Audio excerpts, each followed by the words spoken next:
তোদের দুইটা পাও ধরে পড়ে যায় কলিজার টুকরা যুবক ভাইরা, যাদের বাপ সাথে আছে, এখনো বাইচা আছে, মা যাদের বাইচা আছে, অন্তত প্রথম মার্কেটটা মা বাবার জন্য করবে ইনশাল্লাহ। বলেন কাপড় কেনার আগে আগে মার জন্য কিনিস। এই আমলটা করিস ভাই, এই আমলটা করিস।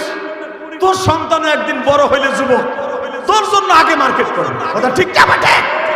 আগে মার্কেট করে বৈশাল নাই লেগে, টাকা থাকলে মা বাবার লেগে করে। খবরদার এই কাজটা করিস না। আমি ইলিয়াসুর রহমান জিহাদি যদি এখন কোটি টাকাও দিয়াও ইচ্ছা করি মায়ের জন্য একটা শাড়ি কিনবো, আমি কিনতে পারি না, কারণ আমার মা আমাকে 12 বছর বয়সে বিদায় দিয়ে চলে গেছে।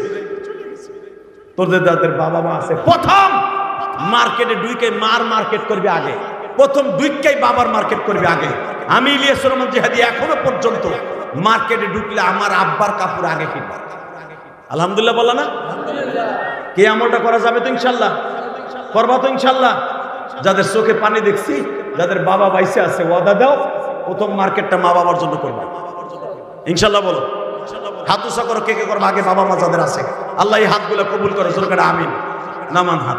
এখন আমি জানি আপনার কলিজা আঘাত লাগবে, এখন কইবেন হুজুর আমার তো আব্বা নয়, আমি কার লেগে মার্কেট করবো? যদি আব্বা আম্মা না থাকে প্রথম মার্কেটটা করবেন আপনার পাশের মাদ্রাসার কোন জায়গায় তিনখানা আছে, একটা এতিম ছেলের এক সেট পাঞ্জাবির কাপড় কিনবেন।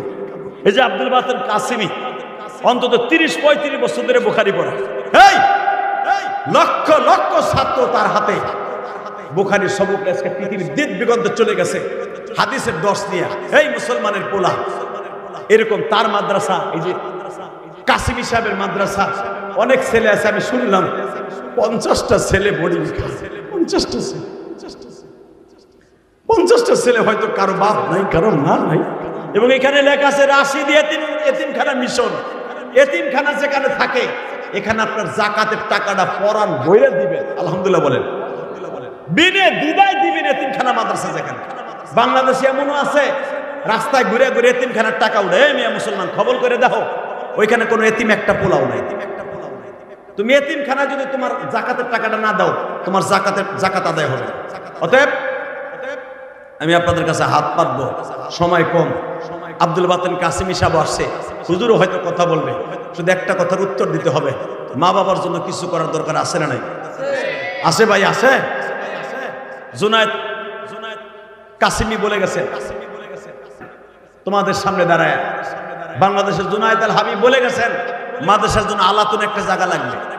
মাদ্রাসা একটা নিজস্ব ভবন যদি আল্লাহ করে দেয়, আল্লাহ রোজার মাসে আমি তখন মক্কা মদিনার মেহমান, যদি হায়াত বাইচে থাকি 10 তারিখ পর্যন্ত, আগামী জুমায় হয়তো এই টাইমে থাকবো তোমার কাছে রোজা অবস্থায়, এই 1000 মানুষকে সাথে নিয়ে একটা ওয়াদা করি, এই মাদ্রাসার জন্য একটা নিজস্ব ভবন করে দাও।